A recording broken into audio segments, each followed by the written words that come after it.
Brand అంటే బట్టల్లో కాదు షికావత్తు, బ్రాండ్ అంటే బతకడంలో ఉంటది అనే పుష్ప డైలాగు గుర్తుకొచ్చేటట్టు వేసింది ఈ బుడ్డోడు. గొప్పతనం అనేది ఉంటున్న గుడిసెల కాదు, పేదరికంలో కాదు, ఆలోచనల్లో ఉండాలి అన్నట్టు వేసిండు గీ చిన్నోడు. చూడండి మీరే.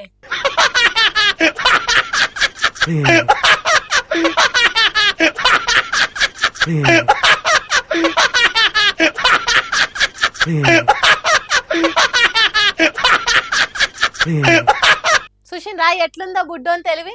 కవర్ నిండా నీళ్లు నింపి మీద ఓ కట్టెకి గట్టిండు.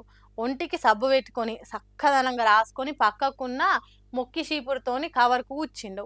ఇంకేమున్నది, కోట్ల రూపాయలు పెట్టి కట్టిన బంగ్లా బాత్రూంలో ఉండే షవర్ కూర్చినట్టు నీళ్ళ దారులు సన్నగా పడుతున్నాయి.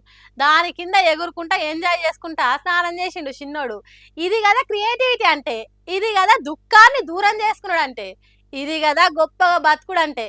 ఇప్పుడు ఈ వీడియో సోషల్ మీడియాలో సుక్క తిరుగుతున్నది. శబ్బాష్రా బుడ్డోడా, ఇసోంటి ఆలోచనలతో ఉంటే పెద్ద పెరిగినాక నువ్వు గొప్పను అవుతావు, నువ్వు అస్సలే తగ్గొద్దురా అని పొగుడుకుంటా కామెంట్లు పెడుతున్నారు సోషల్ మీడియా పబ్లిక్. ఎక్కడ జరిగిందో ఈ ముచ్చట కానీ సెల్లులలో షేరింగ్లతోని లైకులతోని మస్తు వైరల్ అవుతున్నది. హనుమంతుని పెండ్లు ఎప్పుడంటే రేపే అన్నట్టు తెలంగాణ రైతులకు యూరియా కష్టాలు తీరేది ఎప్పుడంటే రేపే అని చెప్పుకునేటట్టు చేస్తున్నది కాంగ్రెస్ సర్కారు. మరి లేకపోతేంది, వానకాలం అంటే అంచనాలు తప్పినాయో అసలు కాన్నే తగ్గిందో చెప్పుకున్నారు కానీ యాసంగి పంటలకు కూడా యూరియా గతి లేకుంటే రైతన్నలు ఏడిపోవాలి. చూడుండ్రి, యాసంగి సీజన్ మొదలే కాలేదు కానీ యూరియా కష్టాలు మాత్రం మొదటికే వచ్చినాయి. జనగామ జిల్లా పాలకుర్తి మండల కేంద్రంలో ఉన్న మన గ్రోమోర్ సెంటర్ ముంగట చూడుండ్రి ఎట్లున్నారో పబ్లిక్.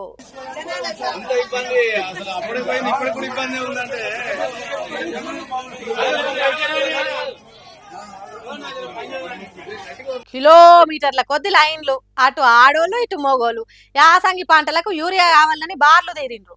ఎప్పుడో మొదలైన యూరియా కష్టాలు ఇంకా తీరలేదంటే దేశంలో రాష్ట్రంలో సర్కార్లు ఉన్నట్ట, లేకుంటే ఉన్నా కుంభకర్ణుని తీరుగా నిద్రపోతున్నట్ట. వర్షాకాలంలో రైతులు లైన్లు కడితే ముందు జాగ్రత్త కోసం స్టాక్ వేసుకుంటున్నారని చెప్పిండ్రు కొందరు కాంగ్రెస్ లీడర్లు. ఒకవేళ అప్పుడే స్టాక్ వేసుకుంటే ఇప్పుడు ఎందుకు వేల కొద్ది గీ తిరగ లైన్లు కట్టిండ్రు కావచ్చు. ఇంకెన్ని రోజులు రైతులు గోసలు పడాలి? ఈ కష్టాలు తీర్చే నాదుడే లేడా కేంద్ర రాష్ట్ర సర్కార్లల్లో? యాసంగి పంట కాలము ఇంకా మొదలే కాలేదు. పురాగా మొదలై పంటకు ఎరువులేయాల్సిన కాలం వస్తే ఇంకెట్లుండాలి యూరియా సెంటర్ల కాడ? ఇంత పట్టింపు లేని తరం ఉంటుందా? యాసంగి పంటలకైనా సరిపోను యూరియా తెప్పించి రైతుల కష్టాలు తీర్చేయాలి అనే ఆలోచన లేకుంటే ఎట్లా? ఇంకెంతకాలం ఈ యూరియా కష్టాలు అని బాధపడుకుంటా బార్ల కొద్ది లైన్లు కట్టిండ్రట రైతన్నలు.